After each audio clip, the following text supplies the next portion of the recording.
अकबर बीरबल की कहानी लगभग 4000 शब्दों में। शीर्षक बुद्धि का मुकुट, बीरबल की न्यायप्रियता। प्रस्तावना।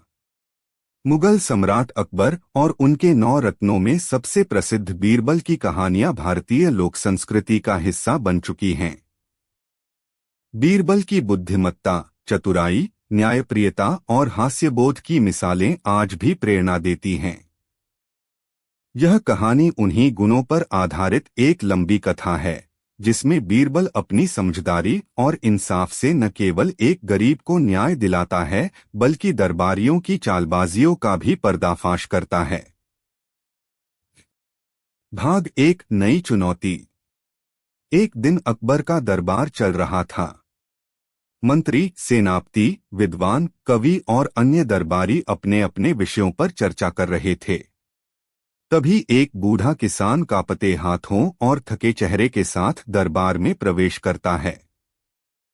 उसने सम्राट को झुककर प्रणाम किया और कहा, महाराज, मैं आपके न्याय पर भरोसा करके यहाँ आया हूँ। मेरे साथ अन्याय हुआ है। अकबर ने संकेत किया और किसान को बोलने को कहा। महाराज, किसान ने कहा, मेरे पास एक ही बैल था जिससे मैं खेत जोतता था। एक धनी जमींदार ने उसे झूठ बोलकर मुझसे ले लिया। जब मैंने विरोध किया तो उसने मुझे धमकाया कि अगर दोबारा उससे बैल मांगा तो मुझे गांव से बाहर कर देगा। दरबार में सन्नाटा छा गया। अकबर ने तुरंत कहा, इस मामले की जांच बीरबल करेगा। भाग 2, बीरबल की योजना। बीरबल ने किसान से जमींदार का नाम और पता पूछा। अगले ही दिन बीरबल सादा कपड़े पहनकर गांव पहुंचे जहां जमींदार रहता था। उन्होंने वहां के लोगों से धीरे धीरे पूछताछ शुरू की और पाया कि जमींदार बहुत ही चालाक और दबंग किस्म का व्यक्ति था। उसके खिलाफ बोलने की किसी में हिम्मत नहीं थी। बीरबल ने सोचा, सिर्फ गवाहों के सहारे इस आदमी को पकड़ना मुश्किल है। इसकी चालबाजी को उसके ही अंदाज में मात देना होगा। वह गांव में एक सप्ताह रहे और जमींदार से मित्रता करने का नाटक किया। बीरबल ने जमींदार को बताया कि वे भी एक अमीर व्यापारी हैं और पास के गांव में जमीन खरीदना चाहते हैं। जमींदार लोभ में आ गया और बोला, आपके जैसे धनी व्यक्ति हमारे गांव आएं, इससे बड़ी बात और क्या हो सकती है। बीरबल बोले, मैं एक बैल खरीदना चाहता हूं, मजबूत और खेत जोतने लायक। जमींदार की आंखें चमक उठीं, मेरे पास ऐसा ही बैल है जो मैंने एक किसान से लिया था। वो बैल अब मेरा है। बीरबल ने पूछा, क्या उस किसान ने बैल स्वेच्छा से दिया था? जमींदार ने हंसते हुए कहा, स्वेच्छा, मजबूरी, डर, गांव में सब चलता है। बीरबल को यही कबूलनामा चाहिए था। भाग 3, न्याय का दिन। बीरबल ने अकबर को पूरा विवरण बताया।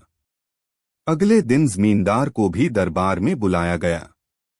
उसने डरते हुए कहा, महाराज, मैंने किसी से जबरन कुछ नहीं लिया। बीरबल ने कहा, तब उस बैल की असली पहचान होनी चाहिए। किसान और जमींदार दोनों बैल को लेकर आए। हम निर्णय करेंगे। दोनों बैल के साथ दरबार में आए। बैल बूढ़ा और दुर्बल था, पर किसान की आंखों में ममता थी, जबकि जमींदार बस दिखावा कर रहा था। बीरबल ने एक विचित्र आदेश दिया। दोनों को बैल से दूर खड़ा कर दिया जाए और बैल को बीच में छोड़ा जाए। देखें वह किसके पास जाता है।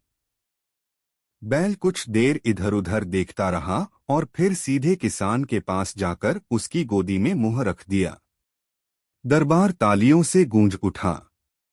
बीरबल बोले, बैल ने खुद ही बता दिया कि उसका मालिक कौन है। अकबर बोले, जमींदार को उसकी बेईमानी की सजा मिलेगी। उसे दंडस्वरूप न केवल बैल लौटाना होगा बल्कि किसान को 50 स्वर्ण मुद्राएं भी देनी होंगी।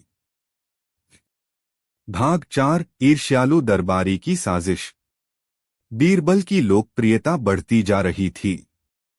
कुछ दरबारी, खासकर महेशदास नामक दरबारी, इस बात से ईर्ष्या करते थे। महेशदास ने सोचा कि बीरबल को नीचा दिखाने का इससे अच्छा मौका नहीं मिलेगा।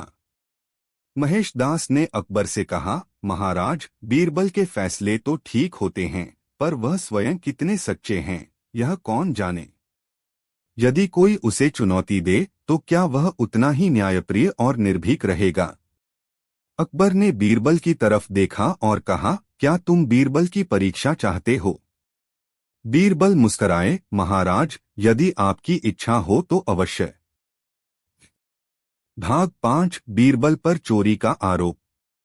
महेशदास ने योजना बनाई कि बीरबल पर झूठा आरोप लगाया जाए। कुछ ही दिनों में महल के कोष से एक कीमती हार गायब हो गया। महेशदास ने तुरंत कहा, मैंने बीरबल को उस कमरे के पास देखा था। बीरबल को बुलाया गया। उन्हें अपराधी मान लिया गया। यह सुनकर पूरा दरबार चौंक गया। बीरबल चुप रहे और बोले, मुझे कुछ दिन का समय दीजिए, मैं स्वयं अपनी बेगुनाही सिद्ध करूंगा। अकबर ने हामी भर दी। भाग 6 रहस्य का खुलासा। बीरबल ने उस रात कोष के कमरे का निरीक्षण किया। उन्होंने पाया कि खिड़की की एक जाली टूटी हुई थी। उन्होंने सिपाहियों से पूछा, क्या किसी को कुछ संदेहास्पद दिखा। एक सिपाही ने कहा, रात में एक बिल्ली अक्सर उस कमरे में जाती है। बीरबल ने उसे पकड़ने को कहा। अगले दिन उन्होंने बिल्ली की पूंछ में हल्का रंग लगा दिया और उसे छोड़ दिया। जब सुबह महल के कर्मचारी आए तो उन्होंने देखा कि महेशदास के कमरे की चटाई पर रंग के निशान थे। बीरबल बोले, महाराज, हार की चोरी महेशदास ने की है। मैंने एक जाल बिछाया था और वह इसमें फंस गए। महेशदास घबरा गया और सच कबूल कर लिया। भाग 7 अंतिम न्याय और सम्मान। अकबर ने महेशदास को दंड दिया और बीरबल को पुनः सम्मानित किया। बीरबल ने कहा, महाराज, न्याय का तराजू केवल बुद्धि से नहीं, संयम और धैर्य से भी चलता है। अकबर बोले, बीरबल, तुम न केवल मेरे दरबार के रत्न हो, बल्कि जनता के लिए आशा की किरण भी हो। उपसंहार। इस प्रकार बीरबल ने 2 जटिल मामलों को न केवल बुद्धिमत्ता से सुलझाया, बल्कि यह भी सिद्ध किया कि कोई भी ताकत सच्चाई और न्याय को झुका नहीं सकती। उनकी कहानियां आज भी लोगों को यह सिखाती हैं कि बुद्धि, ईमानदारी और धैर्य से हर समस्या का समाधान संभव है। शब्द संख्या लगभग 4000 शब्द। संक्षिप्त गणना के अनुसार अगर आप इस कहानी को PDF या अन्य शैली, नाट्य रूपांतरण, बाल कथा, हास्य रूप में चाहते हैं, अकबर बीरबल की कहानी 4000 शब्दों में। कहानी का शीर्षक, बीरबल की बुद्धिमानी की सबसे बड़ी परीक्षा। प्रस्तावना। मुगल सम्राट अकबर और उनके नवरत्नों में से एक बीरबल की जोड़ी भारतीय लोककथाओं में अत्यंत प्रसिद्ध है।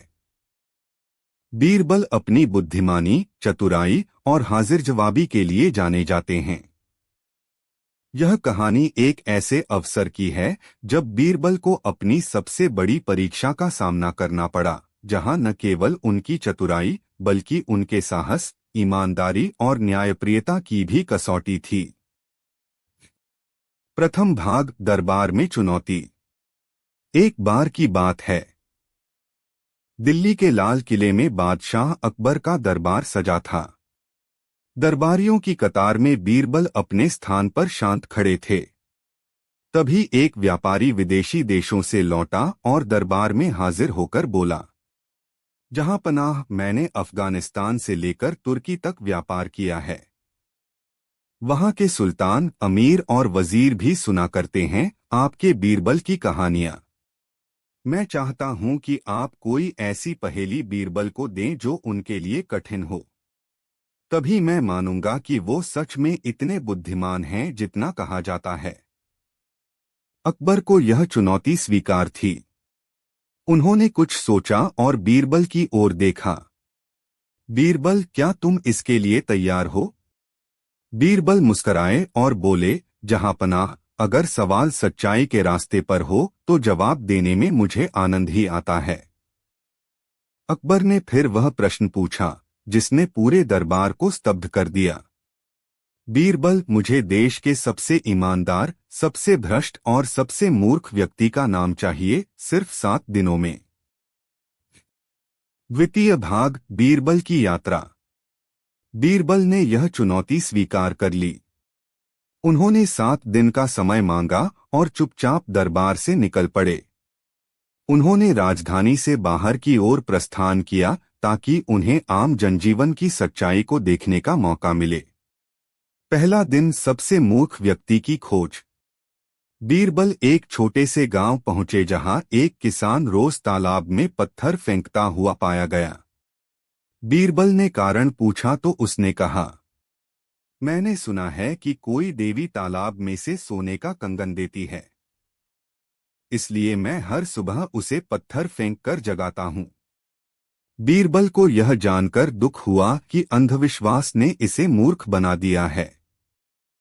उन्होंने उस किसान को समझाया और उसका नाम सबसे मूर्ख व्यक्ति की सूची में दर्ज कर लिया। दूसरा दिन, सबसे भ्रष्ट व्यक्ति की खोज।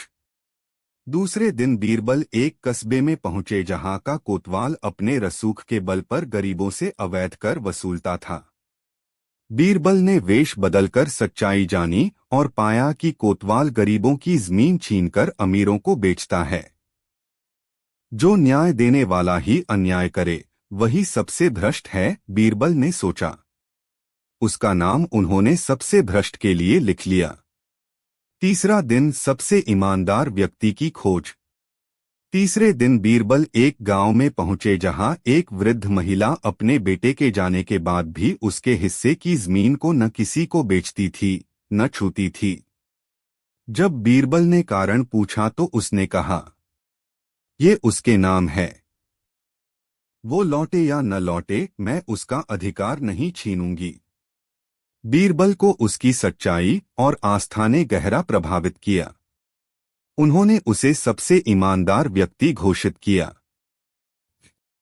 तृतीय भाग, राजनीति का षड्यंत्र। जब बीरबल राजधानी लौटे तो उन्हें जानकारी मिली कि उनके पीछे उनके शत्रुओं ने षड्यंत्र रचा है। कुछ दरबारियों ने बादशाह के कान भर दिए थे। जहांपनाह, बीरबल इस काम में विफल होंगे। वह बस नाम लिखकर आपकी परीक्षा को हल्के में ले रहे हैं। अकबर ने यह सुनकर कहा, अगर बीरबल ने सही नाम न दिए तो उन्हें दरबार से निष्कासित कर दिया जाएगा। यह सुनकर बीरबल ने मुस्कराते हुए 3 नाम सम्राट को सौंपे। अकबर ने उन्हें जोर से पढ़ा। 1. सबसे मूर्ख व्यक्ति, रामू नामक किसान। 2. सबसे भ्रष्ट व्यक्ति, कोतवाल रहमत अली। 3. सबसे ईमानदार व्यक्ति, वृद्धा गीता देवी। दरबार में सन्नाटा छा गया। चतुर्थ भाग, सच्चाई की परीक्षा। अकबर ने तीनों व्यक्तियों को दरबार में बुलवाया। रामू किसान का परीक्षण। रामू से पूछा गया कि क्या वह वास्तव में तालाब में पत्थर फेंकता है। उसने हाँ में उत्तर दिया। जब अकबर ने कारण पूछा तो वह बोला, किसी ने कहा कि सोने का कंगन निकलता है। अकबर ने सिर हिलाया, बीरबल तुम सही थे। कोतवाल रहमत अली की बारी।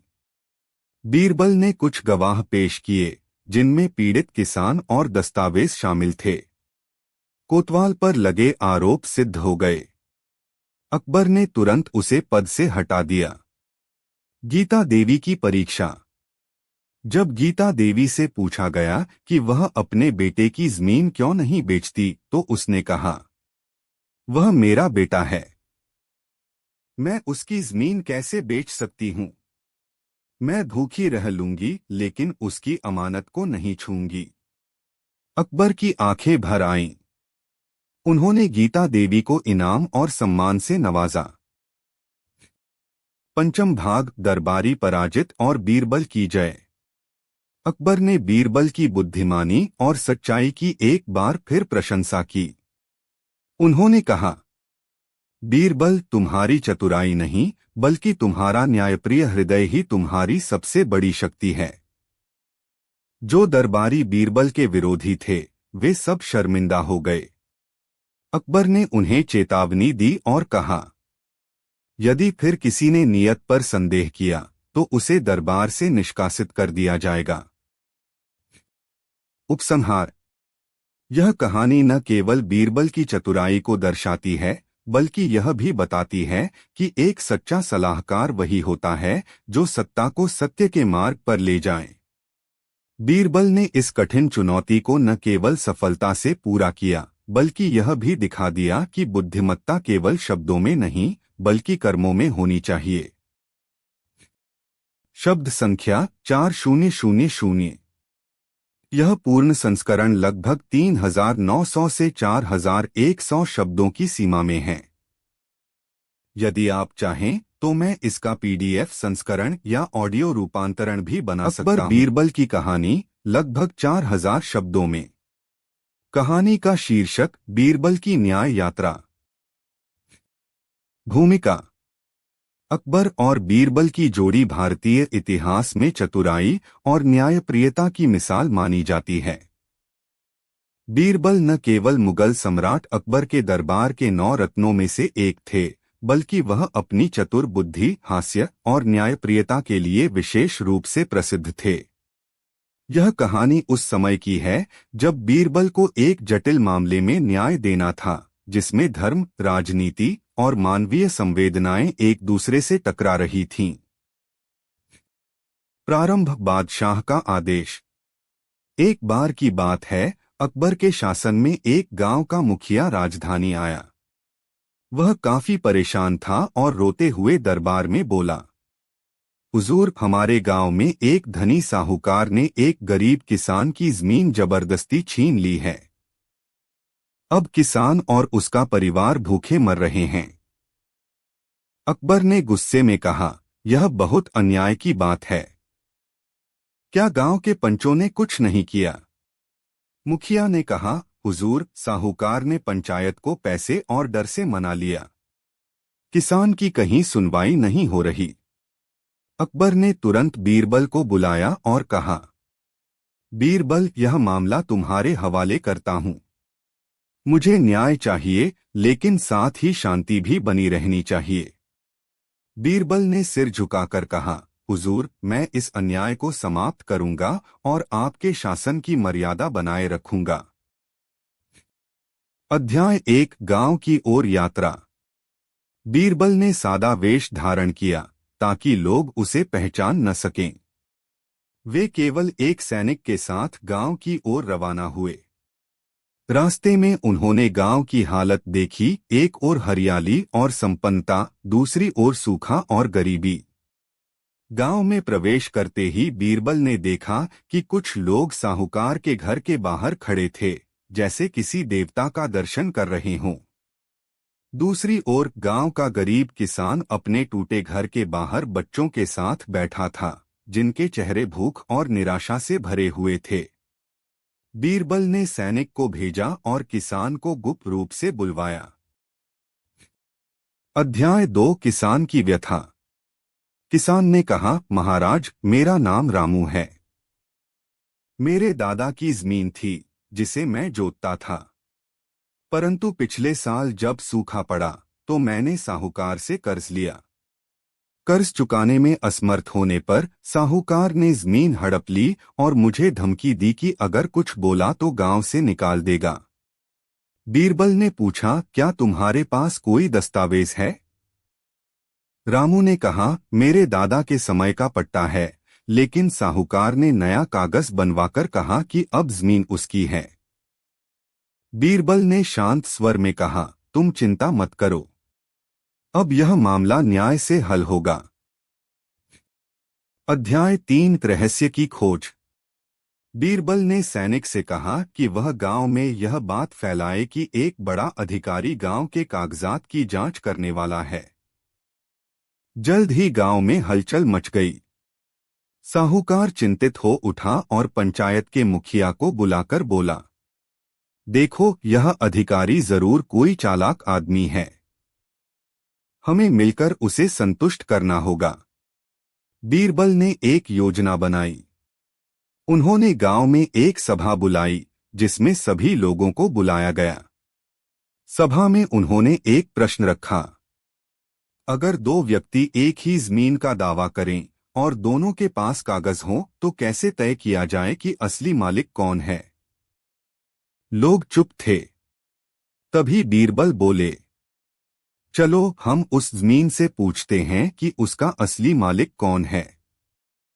लोग हंसने लगे पर बीरबल गंभीर थे। अध्याय 4 न्याय का नाटक। अगले दिन बीरबल और सभी लोग उस जमीन पर पहुंचे। बीरबल ने जमीन को संबोधित करते हुए कहा, हे जमीन माता, तुम्हें जोतने वाला कौन है? तुम किसकी हो? जो सच्चा मालिक हो तुम उसकी ओर झुक जाना। सभी चकित थे। तभी बीरबल ने जमीन से एक मुट्ठी मिट्टी उठाई और कहा, इस मिट्टी से असली मालिक की पहचान होगी। इसे लेकर चलो। लोग कुछ समझ नहीं पाए। बीरबल ने रामू और साहूकार दोनों को अलग अलग कमरों में भेजा और मिट्टी की पहचान करने को कहा। रामू ने मिट्टी को सूंघते ही कहा, यह मेरी जमीन की मिट्टी है। इसमें मेरी मेहनत की गंध है। साहूकार ने कहा, यह तो आम मिट्टी है, ऐसी मिट्टी मेरे बाग में भी है। बीरबल ने मुस्कराकर कहा, अब फैसला हो चुका है। अध्याय 5 अदालत का दरबार। बीरबल ने गांव में एक अस्थायी दरबार लगाया और वहां सभी लोगों को बुलाया। उन्होंने पूछा, रामू और साहूकार, क्या तुम दोनों इस जमीन के मालिक हो? दोनों ने हाँ में सिर हिलाया। बीरबल ने पहले रामू को बोलने दिया, फिर साहूकार को। फिर उन्होंने दोनों के कागजात देखे। साहूकार के कागज बहुत नए थे, जबकि रामू के पुराने लेकिन वास्तविक दिखते थे। बीरबल बोले, सिर्फ कागजों से नहीं, मालिक का निर्धारण उसकी भावना, सेवा और मिट्टी के प्रति प्रेम से होता है। रामू ने मिट्टी को पहचाना, साहूकार ने नहीं। लोगों ने तालियां बजाईं। बीरबल ने फैसला सुनाया, यह जमीन रामू की है। साहूकार को उसकी जमीन वापस करनी होगी और किसानों से वसूले गए अधिक ब्याज को लौटाना होगा। यदि 2 दिन में ऐसा न किया गया तो उसे जेल भेजा जाएगा। अध्याय 6 बदलाव की शुरुआत। साहूकार ने डर से रामू से माफी मांगी और जमीन लौटा दी। गांव में पहली बार लोग खुले दिल से हंसे। रामू के बच्चे स्कूल जाने लगे। गांव में नाइयों, लोहारों और बुनकरों ने फिर से काम शुरू किया। पंचायत में ईमानदार लोगों की नियुक्ति हुई। बीरबल ने जाते समय लोगों से कहा, न्याय वह नहीं जो सिर्फ ताकतवर को मिले, बल्कि वह है जो निर्बलों को उठाकर खड़ा करे। अध्याय 7 सम्राट के सामने प्रस्तुति। बीरबल जब राजधानी लौटे तो अकबर ने पूछा, क्या फैसला हुआ बीरबल? बीरबल ने मुस्कराकर कहा, हुजूर, अब वह किसान खेत जोत रहा है और साहूकार ने धोखेबाजी छोड़ दी है। अकबर बोले, बीरबल, तुम्हारी चतुराई ने फिर से मेरे शासन का मान रखा है। एक ऐसा न्याय जो न केवल समस्या हल करे बल्कि समाज को दिशा भी दे, उसी को सच्चा न्याय कहते हैं। अकबर बीरबल की एक शिक्षाप्रद और मनोरंजक कहानी ईमानदारी की राजा न्यायप्रिय हो, लगभग प्रजा की रक्षा करने वाले स्वाभाविक रूप से उत्पन्न होते हैं। अकबर और बीरबल की जोड़ी भारतीय लोक कथाओं में अत्यंत हमें यह सीखने को मिलता है कि कानून केवल महान मुगल सम्राट थे, बल्कि और बीरबल उनके दरबार के नवरत्नों में से एक का मेल होना आवश्यक है। बीरबल अपनी तीव्र बुद्धि, बीरबल ने न केवल न्यायप्रियता के लिए प्रसिद्ध थे, बल्कि गांव में सामाजिक कहानी ईमानदारी की असली पहचान। इस तरह अकबर और बीरबल की यह कहानी हमें न्याय, बीरबल की चतुराई और संवेदनशीलता का उदाहरण मिलता है। प्रारंभ संख्या 4030 शब्द। एक दिन सम्राट अकबर अपने राजमहल के बागीचे में टहल रहे थे। मैं इस कहानी को पीडीएफ उन्होंने सोचा कि उनके राज्य में सबसे ईमानदार व्यक्ति कौन है दे सकता हूँ। उन्होंने तुरंत सभा बुलवाई और बीरबल से पूछा, बीरबल, क्या हमारे राज्य में कोई ऐसा व्यक्ति है जिसे तुम सबसे ईमानदार कह सकते हो? बीरबल मुस्कराए और बोले, जहांपनाह, ईमानदारी का निर्णय करने के लिए हमें उस व्यक्ति की परीक्षा लेनी होगी।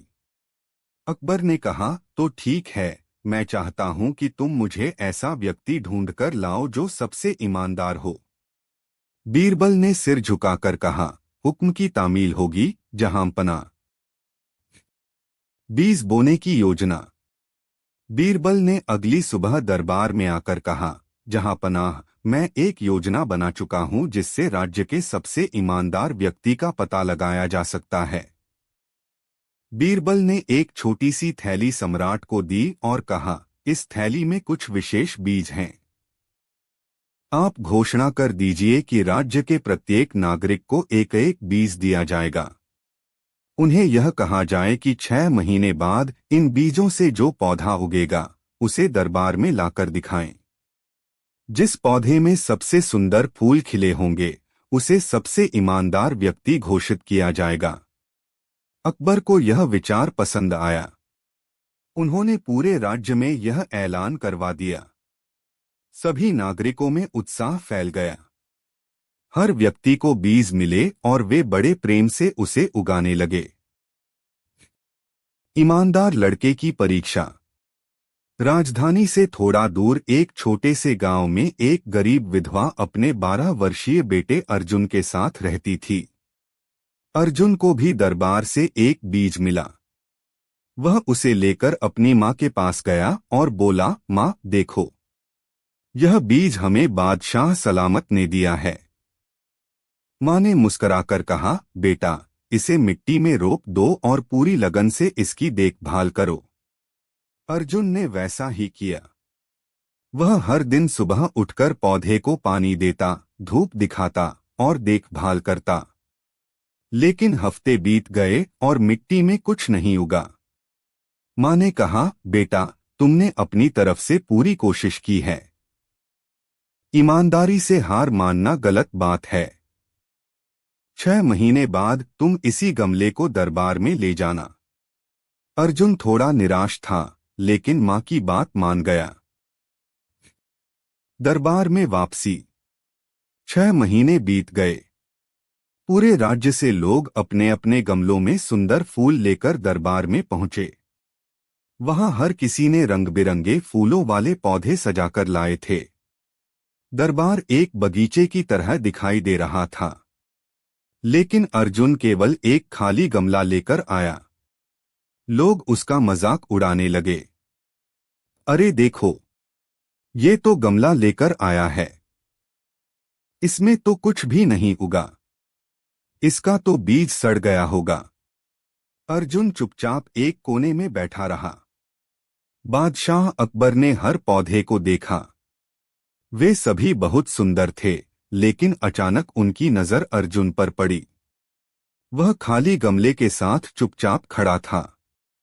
अकबर ने पूछा, बेटा, तुम कुछ भी उगाने में असफल रहे? अर्जुन ने सिर झुकाकर कहा, जहांपनाह, मैंने वही बीज लगाया जो आपने दिया था। रोज पानी दिया, देखभाल की, लेकिन कुछ नहीं उगा। मैंने कुछ और नहीं लगाया क्योंकि आपसे झूठ बोलना गलत होता। अकबर ने बीरबल की ओर देखा। बीरबल मुस्कुराए और बोले, जहांपनाह, यही वह व्यक्ति है जिसे आप ढूंढ रहे थे। यही है सबसे ईमानदार व्यक्ति। पूरे दरबार में सन्नाटा छा गया। सच सामने आता है। बीरबल ने दरबारियों को संबोधित करते हुए कहा, जहांपनाह ने जो बीज लोगों को बांटे थे वे पहले से ही उबाले हुए बीज थे। उनमें से कोई भी अंकुरित नहीं हो सकता था। फिर भी आप में से अधिकांश लोगों ने रंग बिरंगे पौधे उगाकर लाए हैं, यानी आपने झूठ बोला और कोई दूसरा बीज लगाया। लेकिन अर्जुन ने वही गमला लाया जिसमें कुछ नहीं उगा, क्योंकि उसने वही बीज लगाया था जो उसे दिया गया था। यही है असली ईमानदारी। अकबर बहुत प्रसन्न हुए और अर्जुन को इनाम में 100 सोने की मुद्राएं और एक सम्मान पत्र प्रदान किया। साथ ही उसकी मां को भी विशेष रूप से दरबार में सम्मानित किया गया। समाप्ति और शिक्षा। अर्जुन बादशाह के दरबार में एक मिसाल बन गया। उसकी ईमानदारी का नाम पूरे राज्य में फैल गया।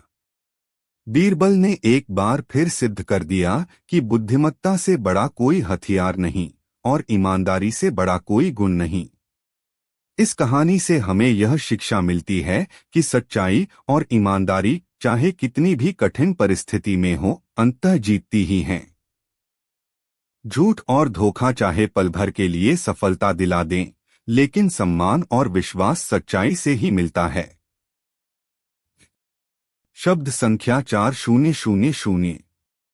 आप चाहें तो अगली कहानी भी मांग सकते हैं। बीरबल की कहानी परीक्षा की असली बीरबल की चतुराई से पकड़ा गया 4000 शब्दों में विस्तृत कहानी। चाहते हैं कि अगली कहानी किसी विशेष विषय पर हो, जैसे न्याय, मुगल सम्राट अकबर और उनके परम प्रिय दरबारी बीरबल की कहानियां भारतीय जनमानस में हास्य, चतुराई और नैतिकता का अद्भुत संगम प्रस्तुत करती हैं। बीरबल की बुद्धिमत्ता, तर्कशक्ति और हास्य बुद्धि ने अकबर को ही नहीं, पूरे दरबार और जनता को प्रभावित किया। आज की यह कहानी आपको एक ऐसी घटना से परिचित कराएगी जब बीरबल को अपनी चतुराई से न केवल एक बड़ी साजिश को उजागर करना पड़ा, बल्कि पूरे साम्राज्य की सुरक्षा को भी सुनिश्चित करना पड़ा। अध्याय 1। अनोखा मेहमान। एक दिन अकबर के दरबार में एक अजनबी पहुंचा।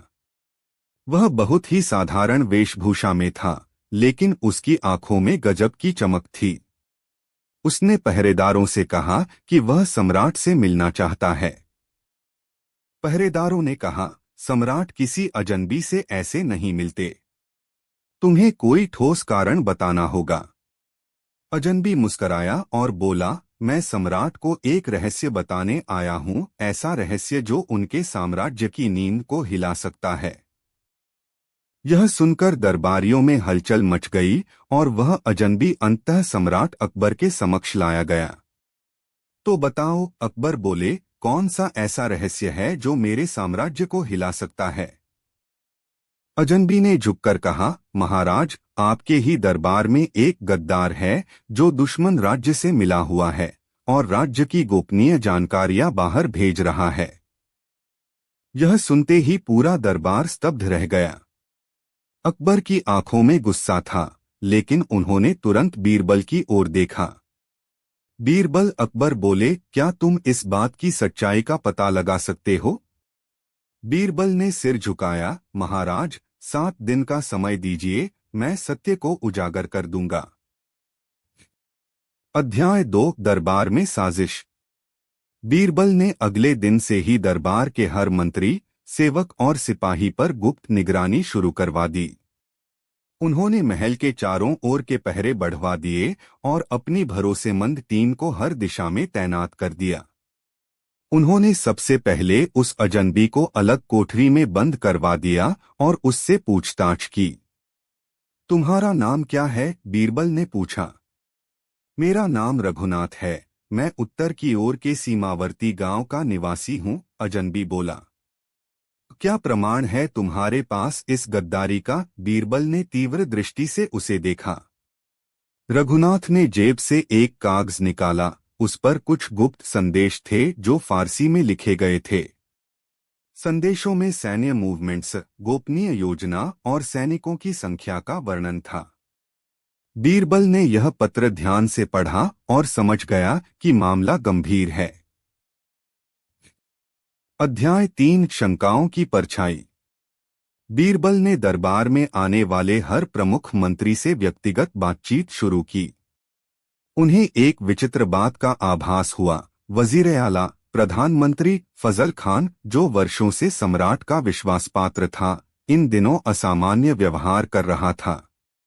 वह दरबार में कम बोलता, दूसरों की बातों में अधिक रुचि लेता और रात को देर से घर लौटता। बीरबल ने एक योजना बनाई। उन्होंने सम्राट से अनुमति ली और ऐलान किया कि अगले सप्ताह एक विशेष उत्सव मनाया जाएगा जिसमें दरबार के सभी मंत्री व कर्मचारियों को एक विशेष अंगूठी दी जाएगी। वह अंगूठी विशेष प्रकार की धातु से बनी होगी जो सत्य और असत्य में भेद करती है। यह सुनकर दरबार में कई चेहरे बदले। बीरबल ने ध्यान से सभी को देखा। सबसे अधिक घबराया चेहरा था फजल खान का। अध्याय 4 बुद्धि की परीक्षा। जब वह दिन आया, बीरबल ने हर मंत्री को एक एक कर अंगूठी पहनाई और कहा, जो व्यक्ति इस अंगूठी को पहनकर असत्य बोलेगा, उसकी अंगुली गर्म होने लगेगी। यह महज एक चाल थी, अंगूठियों में कुछ नहीं था, परंतु बीरबल लोगों की मानसिकता को समझना चाहते थे। कुछ देर बाद बीरबल ने सबको एक एक करके पास बुलाया और पूछा, क्या आप राज्य के प्रति निष्ठावान हैं? सभी ने उत्तर हाँ में दिया। जब फजल खान की बारी आई, वह सकपका गया। उसके माथे पर पसीना आ गया और उसने कहा, मैं निष्ठावान हूं। बीरबल ने उसका हाथ पकड़कर कहा, तुम्हारी अंगुली क्यों कांप रही है, वजीर साहब?